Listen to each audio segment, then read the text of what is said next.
Assalamualaikum. To the point ya, disclaimer dulu, video ini bukan untuk yang terlanjur putus asa. Kalau yang mikir, sampai lebaran monyet sekalipun pasti gue nggak bakal bisa langsing nih. Ya udah, kalau yang kayak gitu mending nggak usah lah nonton video ini, bakal percuma. Bener sih, menurut pakar, gemuk tidaknya kita ada faktor genetik juga. Bentuk tubuh, bentuk jari-jari, lambung dumbli, pala peang, dan seterusnya. Tadi sononya udah kayak gitu. Walau begitu, lah ini penting buat para subscriber setia kanal ini yang optimistis bahwa Allah itu maha pemurah, maha adil juga, maha kuasa, maha bijaksana, dan seterusnya. Kalau diterusin ini bisa jadi kayak anak-anak pesantren ngapalin Asmaul Husna. Tapi ini beneran serius. Dan ini tidak sekedar soal kegemukan yang kasat mata. Lebih dari itu, terkait gangguan metabolisme secara umum yang banyak diantaranya itu agak samar-samar dan wujud kasat matanya sering nggak jelas. Realitanya dia itu silent killer nomor wahid gitu deh. Ya betul. Istilah silent killer ini rutin disebut-sebut oleh orang-orang daerah Jombang, Bojonegoro. Yuk kita ulas. Hidup ini ujian kan ya. Kalau yang nggak nemu kisi-kisinya, seakan-akan itu segalanya serba buntu. Tapi kalau dapat kisi-kisinya, insya Allah akan ada jalan yang relatif nggak terlalu susah juga. Yuk kita lihat bagian ini. Walaupun benar, yang bakat yang langsing akan cenderung langsing, yang bakat gemuk akan cenderung gemuk, tapi peluangnya bukan 100%. Menurut penelitian terkini, peluangnya cuma 67%. Ini tuh titik terang ya, bukan titik puspa. Kalau Oma titik puspa itu artis, tapi nggak ada yang nanya. Walah. Terus ada titik terang yang lebih terang benderang lagi. Itu dari hasil penelitian para ahli, bukan hasil penerawangan para dukun pijet.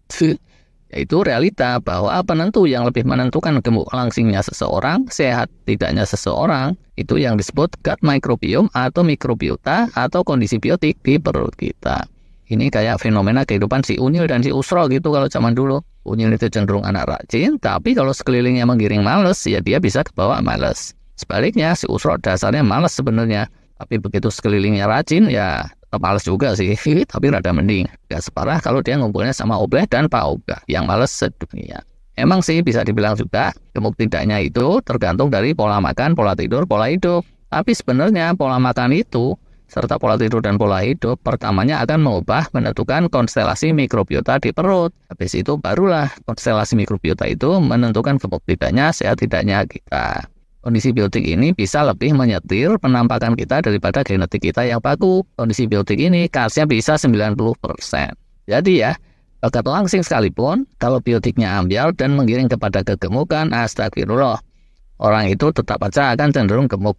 Demikian sebaliknya.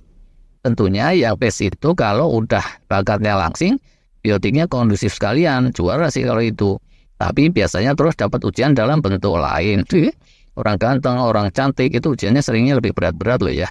Walaupun bukan soal berat badan. Yang hancur itu kalau kondisi biotiknya remek, dah gitu bakat turunannya turunan putoi susi sana, astagfirullah. Cuma ya, pola pikir kita jangan kepelintir sama iklan. Gemuk itu sejatinya nggak apa-apa. Kalau sekedar gemuk bawahan, nggak menjadi-jadi. Malah padat berisi itu banyak yang suka loh. Sutradara sinetron aja sering tuh nyarinya pemain yang agak gemuk. Dan bukannya untuk adegan dihajar masa atau dicemplungin kali. Oh alah, kok mikir kesana. Yang jelek itu kalau obesitas.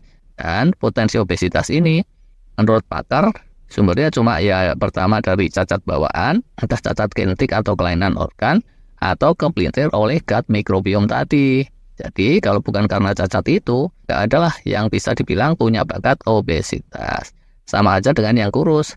Kalau bakat kurus sih banyak, tapi yang bakat cacingan, bakat gizi buruk, nggak ada kan ya. Terus hikmahnya apa nih di sini?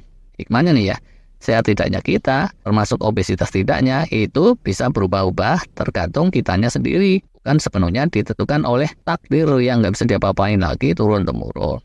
Soalnya apa? Kondisi biotik itu tadi, gut microbiome, itu bisa loh di-reset dengan puasa Ramadan 4 minggu. Bisa juga pakai gut reset fasting cuma beberapa hari. Tinggal kitanya aja, mau atau enggak, lurusin gut microbiome itu. Kalau yang udah pada subscribe ke kanal sini, mau sih mestinya. Tapi kalau yang belum subscribe, bisa kecemplung kali juga sih, semoga enggak. Sebaliknya juga terjadi. Kalau gut microbiome-nya itu belum ke reset, itu orang udah olahraga habis-habisan sampai melet. Diet ketat sampai susah melet, tetap aja berat badannya susah turun. Jadi, kalau kalian udah diet dan olahraga intensif bobot nggak bergerak juga, pikirkanlah untuk mereset gut microbiome. Catatannya, Perbaikan atau reset gut microbiome dengan fasting atau puasa, harap dimaklumi itu tidak akan bertahan lama seterusnya. Kalau pola diet dan pola makan kita anarki, pastinya ya pada tahu lah ya. Kalau seringnya nenggak oplosan atau obat suplemen macam-macam, ya apa kabar? Yang jelek lagi itu kalau makannya terus-terusan. Keseringan porsi jumbo, kebanyakan gula fruktosa karbo, ya sulit. Bisa juga nih perbaikan gut microbiome itu dikencengin dengan asupan prebiotik, probiotik, dan postbiotik. Yang sini belum terlalu kita ulas nih ya. Intinya, kalau para ahli bilang, si mikrobiota yang jumlahnya miliaran triliunan bakal susah kalau mau diurus satu-satu. Sehingga saran mereka itu mestinya usaha-usaha perbaikan diawali dengan memfokuskan pada penjuru-penjurunya atau cornerstone-nya. Kalau cornerstone-nya dapat, biasanya jauh lebih gampang menggiring pada konstelasi gut microbiome yang optimal. Ibarat kayak politikus ya. Kalau di daerah pesantren itu cornerstone-nya kiai-kiai senior yang memang ditokohkan dan jadi panutan di situ. Itu dulu yang mesti dipegang. Sebaliknya, kalau di suatu daerah belum ada tokoh panutannya, ya mesti diciptakan, dibentuk atau didatangkan. Karena kalau enggak, ya terpaksa mesti diajak ngobrol orang itu satu persatu. Masa rakyat yang jumlahnya jutaan, itu susah banget. Apa saja sih varian mikrobiota yang berpotensi menjadi cornerstone? Di kalangan para ahli biologi, sekarang ini merupakan salah satu pertanyaan yang besar. Gajah juga besar sih. Dan bisa terjadi ya, peneliti yang menemukan itu dari daerah-daerah yang selama ini tidak terlalu dipandang oleh kalangan mainstream dunia. Sekian tahun lalu misalnya, ada muncul strain istimewa, potensi jadi cornerstone, itu yang nemunya malah seorang pakar dari negara kecil Estonia. Jadi buat yang niat mau mempersehat mikrobiota, silakan aja tuh rajin memantau kata-kata kunci itu tadi, cornerstone of gut microbiome.